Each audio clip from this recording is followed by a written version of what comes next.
Welcome to the Human Advantage podcast, where culture is created, not claimed. We've been talking about culture for years, but most companies still reduce people to check boxes that are supposed to define an entire human being.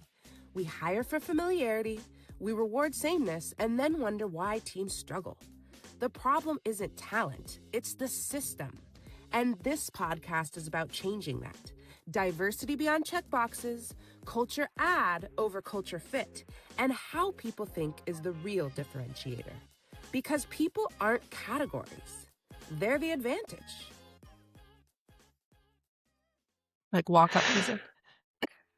Welcome, everybody, to another episode of the Human Advantage podcast. I got myself, Adam Klechter, today, joined by Devin Walker and our guest, Laura Anthony.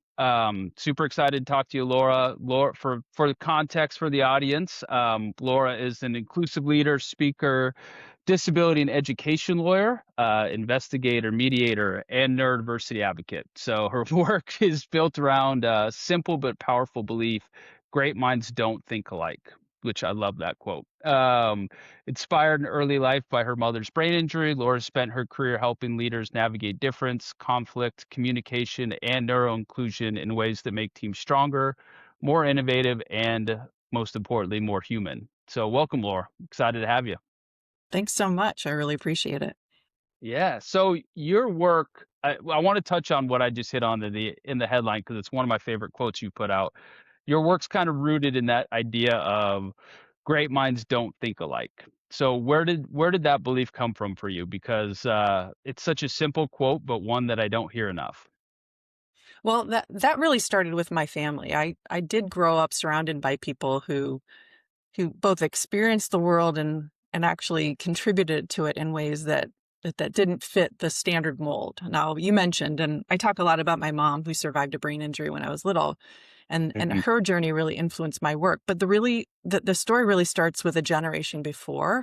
My grandmother and her brother were injured in an explosion, and my grandma lost her right hand, and he lost his sight. And then what happened next was like the incredible part of the story. So she was right-handed, and instead of stepping away from what she loved, which was being an artist, she taught herself to paint and to illustrate with the other hand. And then she became the eyes for her brother, and then helped him graduate college. And then he went on to become a pioneer in Braille education. And then he invented all kinds of things for the vision impaired population. And then my grandma married my grandfather, who then lost his vision to glaucoma. And then my grandmother became the sole provider for the family. She did upholstery and sewing, but then all with her non-dominant hand. So that's the environment that my mom grew up in. And that's the environment that I saw, where it was this example where ability didn't always look the way that people expected. So that was a young age of seeing those great minds not thinking alike, and difference wasn't limiting. It was just all over the place for me. Yeah, perseverance runs in your family, is what I just said. Yeah, seriously. Yeah. What a way to shape perspective. That's amazing. And then my mom's story added another layer to that. So you mentioned her. She was really, really smart. She loved languages. She was fascinated by French. And then she was accepted to study at the Sorbonne in Paris. But so her entire community, there was a working class Ohio community, passed the hat to help her cross the Atlantic. She went on the Queen Mary, and that tells you a lot of who she was. And then she became a French teacher. We always went places where they could practice that language, but then she had her brain injury. And when she regained consciousness after being in a coma, she was impaired in a lot of different ways, processing, communication, motor skills. But the thing that remained, it was her French. I did not speak French in elementary school. So I experienced that firsthand, like a great mind no longer thinking and communicating in the ways that you expect. And when you grow up around that, and in a family where disability and like having to adapt are just part of life, it changes how I see systems. And it made me want to understand people's brains, how people communicate. And that led to my studies of psychology and the law. Interesting. I mean, this is there's so many things to pull from that. In every aspect, just the way that you grew up, the way that you saw, your mom persevere, but also change over time. I guess, how does that Like, how do you feel like that changed or shaped your view on like disability law, neuro inclusion? Because I think your default way you're going to look at it just by your like lived experience is going to be very different from ours, just in that aspect alone. Well, it pulled me into wanting to do more in the legal sphere. So I'm also surrounded by clients and communities that are really focused on that differentiation. In my work with educators, they're differentiating instruction for the different ways that people communicate and learn.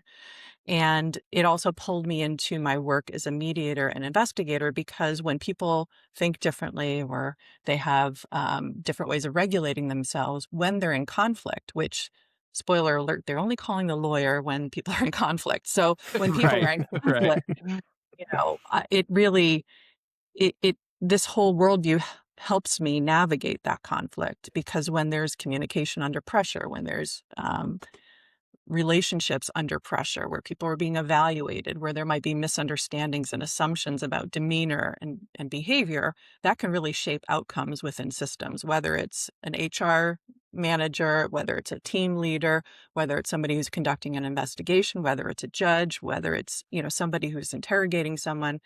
Just thinking about the ways that people communicate and process information has really been informed by my personal, experience growing up, as well as my professional experience working with individuals who have dedicated their careers to working with individuals with disabilities. So what I like to do now is to help not only the people, but actually the systems they work in see each other more clearly and be a little bit more connected. I love that. So you touched on it, obviously you have the disability law, you've got the conflict resolution, you got the investigation, mediation side. And for people who haven't checked out your LinkedIn yet, there's a lot of leadership content in there that's phenomenal. How do all of those worlds connect for you? I know we kind of highlighted, but I want to kind of double click on that a little bit, because for some people they may hear all these terms and not draw a correlation. But I'd like to go a little deeper on like how those worlds are connected in a sense for you.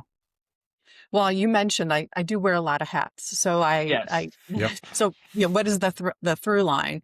For Yeah. me, I think they all relate to how we engage with others, especially in those sticky situations where they either are calling the lawyer or they are feeling a certain way about something not going right. So my focus is really on those leaders, because when the leaders understand how people on their team think and communicate, and how those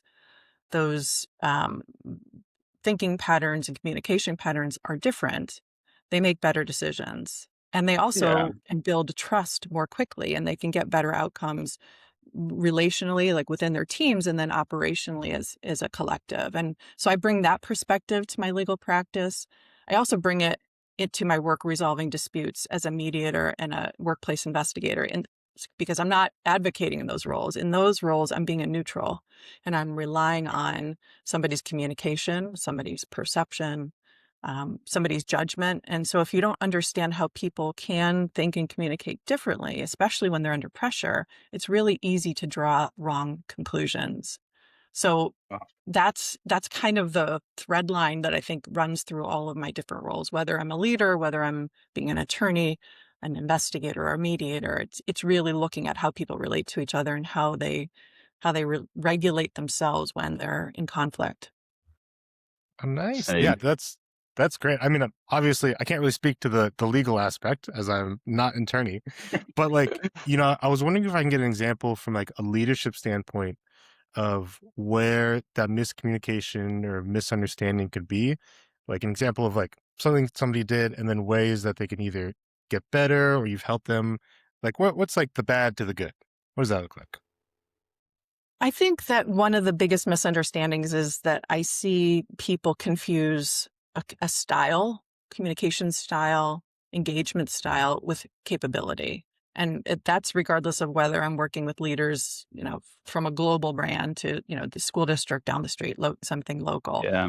I see that confusion. Like somebody communicates differently. Maybe they process something out loud, or they need more time, or they don't make eye contact. And that gets interpreted as a performance issue or as an engagement issue, or like the issue of fit. And from there, everything else starts to skew. That's just a mismatch of what you expect in terms of engagement, not necessarily a lack of ability. Yeah, totally. So the one thing that I we actually really haven't hit on too much yet is your neurodiversity advocacy, and how much you kind of work in that space and in the neuro inclusion world. Um, so you work with a lot of leaders. What is something that you find a lot of leaders, I guess, misunderstand about neurodiversity and neuro inclusion as you're working with them? I think they misunderstand. I think the misunderstanding comes in the assumptions that they're making.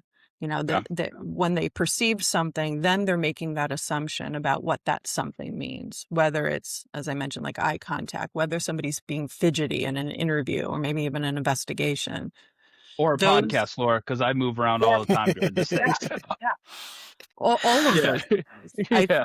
think if I'm seeing somebody on a podcast or I'm seeing somebody um, in a interview situation or I'm seeing somebody in a meeting or maybe even a networking event and I'm interpreting the way that they're engaging, that's where I think people get that wrong. And just it's very risky to Yeah. make those kinds of assumptions, especially if you don't recognize that people think differently or process differently or Yeah. engage differently, then you're going to make those assumptions based on your worldview or the way that you process or communicate, not necessarily on um, really reliable indicators of their engagement or their capacity or their in an investigation or their truthfulness. That's so Yeah. important. We look at the world so much through our eyes only and our lived experience only without thinking about the other person's lived experience and how they look at the world. So that's such an important reminder that I didn't want to gloss over there because I think hearing that again is so important for leaders. Yeah. Well, I think it's also tough because, like, you never know until that idea gets challenged. Because, like, at least for Right. me, if I think a certain way, I just default everybody else thinks that way, or that's Right. just the norm, right? And I think that's a big problem in like any kind of neuro inclusion, because when people hear neuro inclusion and neurodiversity, they think of it as an accommodation or Right. like some sort of disability or insert something like that. Where, like, I think a lot of leaders should either view it as like a culture, a communication, somewhere around that lines, or even like, looking at it in performance and not necessarily as an issue, but as like, hey, this is just how they perform as a person. How do I as a leader help them like see that in a different light? Well, I do think that neuro inclusion is more than just providing those accommodations and supports. Supports are necessary. Don't get me wrong. Like Yeah. that's definitely. I don't want to minimize that, but neuro inclusion is really, I think, more looking at the system. Like a rising tide lifts all boats, and being neuro inclusive, whether you're a team leader, whether you're an HR manager, or like whether you're a family member or a friend, it helps to create environments where everybody can thrive. And that's really important for leaders to recognize because that it's beyond an accommodation issue. It's because of those statistics that we keep hearing with respect to Yeah. neurodiversity. What 1 in 5 or 1 in 4 now, but if the statistics are accurate that Gen Z's over 50% identify as neurodivergent, Yep. neuro-inclusive leadership is just super important for the workplace. It's a talent imperative, it's a cultural imperative, and it's a performance imperative. So I talk a lot about the curb cut effect. Everybody does, that term where we Yep. cut the ramps Sure. and the curbs.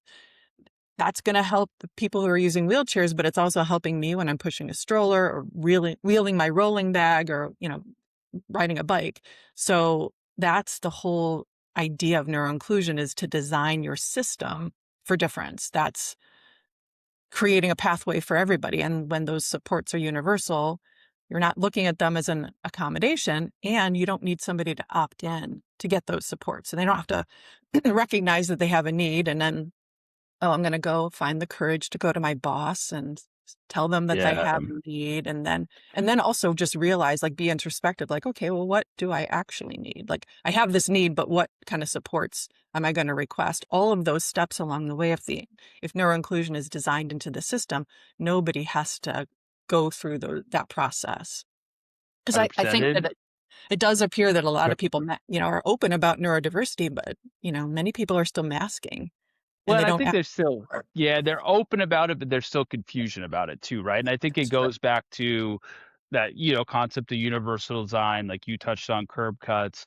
I recently had a birthday. I'm getting older. I noticed, my wife and I, when we're watching TV before bed, I have closed captioning on the TV all the time. Not because I can't hear, but I'm already overstimulated. I don't want the TV at 40, volume. Like all of these design features that are built out of accessibility are used by the masses all the time. And I was at a Microsoft thing a while ago, and they mentioned, well, the leader speaking mentioned one of the things that stuck with me forever was that all of us are going to be disabled at some point in our life. Some people just get there sooner than others, right? You never know if you're gonna have a car accident, or you think about your parents as they age and don't hear as well or don't see as well, or like everybody will utilize these at some point in their life.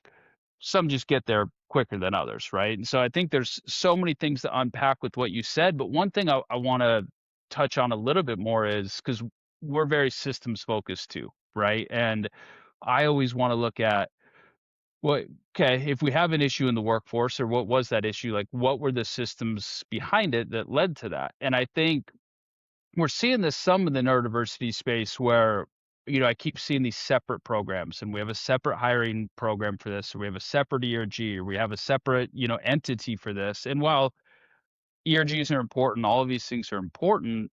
Look at the data you just said. If 53% of Gen Z and millennials associate with some form of neurodivergence, why do we keep othering it? Why do we keep creating a separate program or putting you into an other bucket or other thing if the majority of our incoming workforce is associating with this? How do we design systems that include this in practice, that is no longer an other, that is no longer you're the outcast, we have a separate portal for you, or we have a separate program for you? How do we get to universal neuro inclusion design? Just like universal design in general, how do we do that in practice with neuro inclusive design? I think it starts with leaders, and that is kind of my focus, because Yeah. I don't think that you can put it on the individuals who identify as neurodivergent to drive that. I think that Yep. it when leaders recognize that assumptions that we are making, like everybody thinks this way, or everybody engages in a meeting this way, or everybody responds to feedback, performance feedback, or everybody shows up in an interview this way. When we realize that those assumptions are so risky, then we make space for the idea that much of what we think we know about interpreting other people's actions might be wrong. And that requires some unlearning and some reframing. In an Right. interview, you might see that fidgeting, or somebody might be, shifting around. It might show Yep. up in a performance evaluation. Yep. It might show up in a contract negotiation, and you might interpret those cues a certain way. But when the work is to consider what actions you can take, because those behaviors might have more to do with somebody's discomfort from a Right. sensory perspective, from a emotional regulation perspective. It might be discomfort, not disengagement. So a new neuro-inclusive design for interviews, or neuro-inclusive system design for performance evaluations, or running meetings, or hosting events, might be considering what actions you can take to ensure that there's some environmental or process adjustments, so that you're not judging discomfort Right. when making a Right. hiring decision or a promotion decision. You're making a judgment based on more reliable indicator. And I think it's probably something that you talk to your folks about when they're going through the recruiting process, right? That there's Absolutely. more capacity kind of indicators versus, are you the right fit, or can you carry on a conversation? No, can you do this particular job as it's advertised? Yeah. Well, I think, and Devin, I know I'm cutting you. I can tell you want to ask a question here, but I want to touch No on worries. one thing. Quick. We've worked together for over 10 years. I can see the cues in him when he wants to say something. But I think really quick, so I think it's important for our listeners to hear these terms and understand the difference. I think systems need to be designed with neurodiversity in mind, which when that term was, there's conflict of when that term was actually cute or whatever. But, back in late 90s when it was, neurodiversity was simply just the fact, akin to biodiversity, the simple fact we all look at the world differently. We all process the world differently. We all have different lived experiences that shape how we show up in the world. And then obviously neurodivergence, which is your ADHD, your dyslexia, your autism, et cetera. I think it's important when we look at neurodiversity, that general understanding that we're all different. We're all unique. We all have different quirks and things we bring to the workforce. And, myself, obviously, fidgeting and all that stuff like that. Just because that happens doesn't mean really anything except for the fact that that's my expression of how I speak and how I move and how I talk. And so I think looking at it through the neurodiversity lens with systems and understanding we're all different, we're all unique, we all have different perspectives in the world. To me, that's the beauty of how you really create universal design. Ditto. Yes. Yeah. Agree. Yeah. I couldn't agree more. I mean, I think, any high pressure situation, if that be like, mediation, if that be like interviews, I think the reality is like, you're going to get people in these high stress environments and they're going to fidget more. They're going to, not say the correct terms or not say the right words in the process that you want. And, I'm speaking from like an interview standpoint, if you fumble a couple times, it's not a big deal to me. Like if you say what I'm looking for or express the intention that you want, I'm going to be happy. But I know that me interviewing versus you interviewing, like this is my day to day. This is my norm. So it's not a big deal if I go into an interview, even if I'm on the opposite side of it, I can relax. And I know that for some other people, that's a very high intense situation for them to be in. And, Right. part of my job is helping them relax. But I know other people aren't going to do that. So like, for the people who have like a hard time communicating or even just working in these high stress environments, like I've never been sued or been in mediation before, but I would safely assume it's a really stressful environment. How do we either calm these people down or like get people to communicate differently or better? I'm not even sure the best way to ask this question, to be honest with you. Well, think small. You don't need a complete overhaul to get started. I think that thinking about the expectations and just being really clear about that, giving people time to process instead of expecting an immediate answer. And that goes for whether you're in an interview situation or maybe you're in a team meeting where there's brainstorming. Sometimes I do my best thinking when I'm driving home from the meeting. There is this idea of processing time is going to differ between individuals. And some people aren't going to be contributing their best ideas in a brainstorming session with all the sensory overload that's going on, where people shouting Sure. ideas or the HVAC system is up above, or the flickering of the fluorescent lights. So I would say to think about your expectations and offering flexibility in how information is shared. When something seems off, I often like to pause and get curious before making a judgment. Those small shifts, it doesn't have to be a complete, scrapping the system, but those small shifts can really change a lot in terms of the product that you get, the contributions that you get, and the signal that you're giving to everybody on the team that you value and honor the different ways that people process and communicate. You used the word there, Laura, that led right into my next question on curiosity, because I think leaders, we keep talking about what they can do and start small and little things that they can do to build these systems.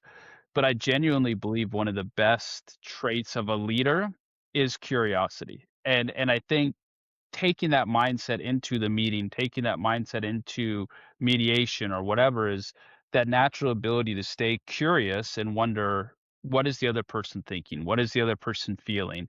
So in your perspective, what role does curiosity play when someone communicates or processes differently maybe than what they were expecting? Curiosity is huge. I learned that really early on with my mom. But your question actually reminds me of an experience I had with my mom that really reinforced the importance of curiosity. Remember during COVID when the memory care facilities were locked down? Yeah. Well, Yeah. Yep. my mom was in one of those facilities. Her brain injury had progressed, and her brain injury though meant that she didn't follow the traditional path of dementia. All those stages of memory loss. Her brain, Right. more like a tropical weather system. Like one day it's sunny, and next minute it's raining. Yeah. I really had become somewhat of not an expert, but like I knew my mom. And Right. she considered herself to be an intellectual. I've already told you about her French, but she learned multiple languages. She was just, even after her brain injury, and she could deliver a well-supported opinion on any topic. So she had a lot of opinions. Her strongest opinion was that I was too young for gray hair. And it was during COVID that I let my hair go gray. And Yeah. we had a daily video chat. So she could see the progression of this like dark, this white stripe that was coming out. Yeah. And she shared her opinion daily. And I usually called my mom. We had this video chat. But this one day that I remember, they called me and they were like, get on the video right now. We think your mom's had a stroke. And I was like, oh, I got on really quickly. I started the video. I'll never forget what I saw. She was like slumped over. They're buzzing around and they had their N95 masks on, remember, and the plastic Yep. shields. Oh yeah. Yep. And I was like, I could see their panic and they're like trying to get her attention. I tried. I'm like, Mom. And she had a hearing impairment. So I got even closer. I'm like, Mom. And the director of nursing's like, that's it. We're calling 911. And then I was like, okay, before I panicked, I took a deep breath and I got curious. And I said, hey, Mom, how do you like my hair? And then she raised up, her eyebrow twitched, and she like pointed her finger at me and she's like, I hate it. You need to color it.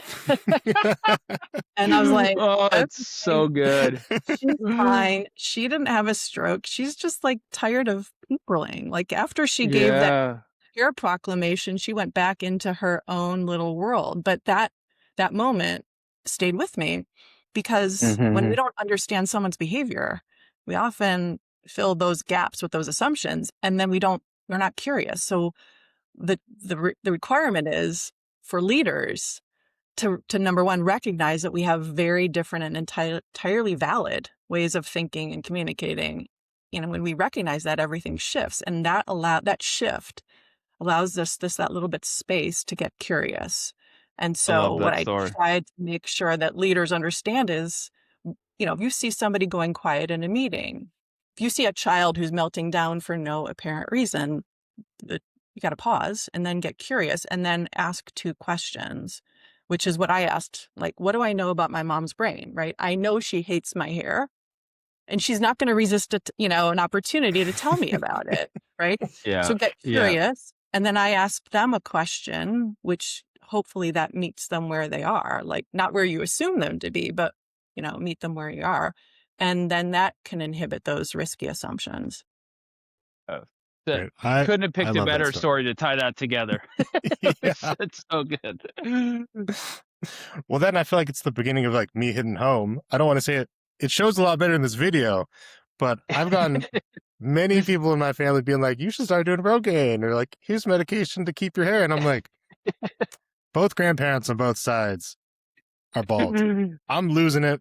At most, I got another decade. That's what I tell myself. But like, embrace we'll see. it. Yeah, I mean that's what I'm thinking. That's what I'm thinking. I might just do the traditional bald and beard thing. You don't have kids yet, Devin, but it's parents and kids are the worst. So why do you think I keep it so short on the side here? I got tired of my kids saying, "Why is your hair white there? Why do you have white hair right there?" That's it. If I go close enough to the to my head here, you don't see it there. But I got tired of my 5-year-old just eyeballs right there. Why is your hair white? Why is your hair white there? Because of you, kid. Because of you. Yeah. And I did it during COVID, so I would just like move the you couldn't see what was going on up there when everybody was on Zoom or everybody's on their platforms. So funny. So funny. So thinking about, I'm going to shift this gears a little bit because I want to get this question in because I think it's one that is kind of a topic floating around, but not talked about enough yet. But obviously AI is the new next generation boom, etc., changing the nature of our work. Why do you think different ways of thinking is becoming more important in the day of AI and automation?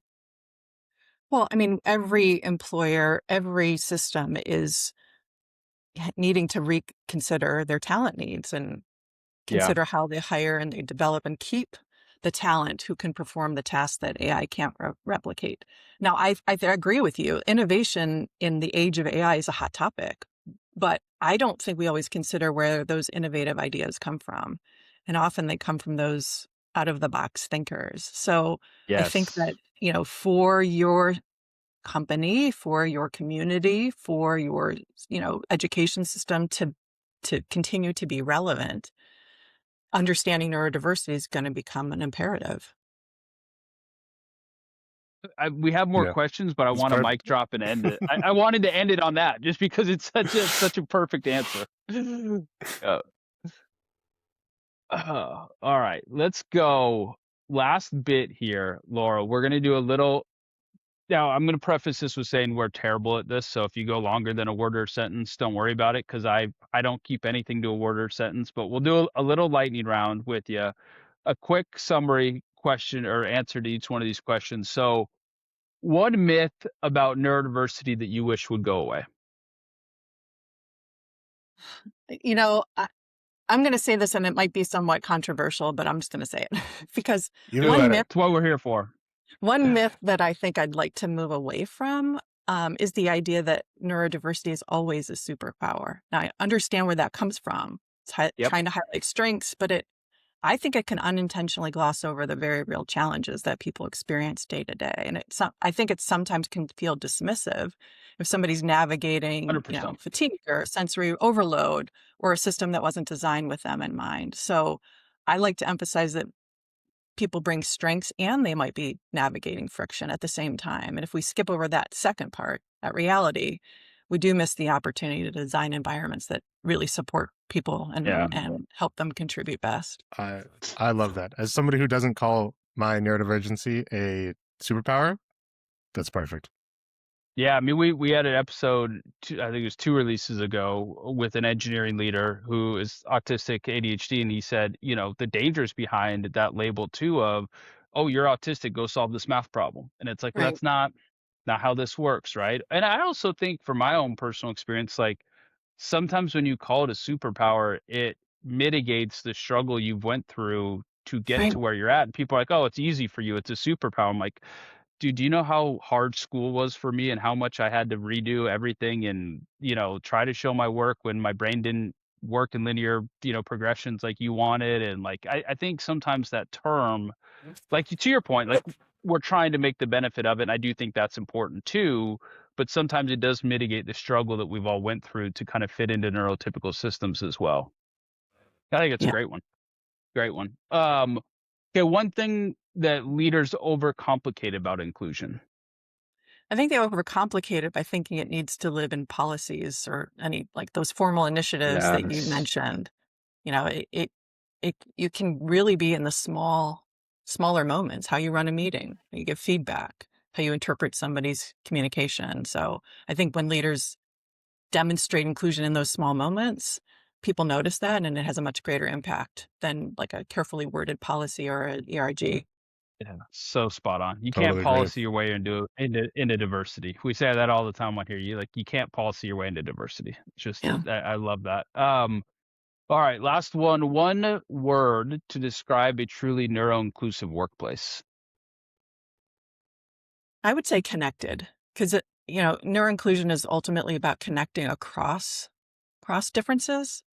And so if you had a truly inclusive workplace, you would feel connection, not just in the people, but, connected to the expectations, connected to the mission of the organization. You just feel more a part of things. Love that. That's a great one. All right, final Perfect. question to do with everybody. Obviously, you know us, you know how we work, kind of the story behind what we do, but we truly believe people can't be diluted down to a piece of paper, down to a resume. So what's one thing that's essential to who you are and how you show up in the workforce that would not show up on your resume? I think that it's probably the way that I've come to think about responsibility. And I think that the origin of that is what we talked about earlier, my background, what I've experienced. I tend to look at situations to consider the impact of our system and the environment. And there's two reasons I place responsibility on leaders, because it's the right thing to do, right? Right. Leaders are in a much better position than our neurodivergent colleagues to create those the universal support systems. So the influence and the outcome are greater when leaders take responsibility, and more so than when we continue to expect our neurodivergent colleagues to carry the weight of adapting. So that's the right thing to do. And if that's not reason enough, I believe taking responsibility as a leader is what's best for the team and the organization. So, because if our most innovative thinkers are going to be our neurodiverse colleagues as leaders, we need to figure out how to change our system so we attract and develop and retain them. So that's probably the way I see people, and that's what doesn't show up. I look past the surface pretty quickly, and then remember, get curious about what's going on underneath. And that's my perspective. I mean, it all starts from the top down. Every big thing, every small thing from the top, people view. And it's hard for them. I think it's hard for people to understand what the big things are and the small things, or at least for like leaders. And, the small things are like just being open or curious or just connecting with other people. Like people below that see that. And then they start doing it. And then it becomes, not even a system thing. It just becomes like, this is how we do things. Yeah, Becomes the norm. 100%.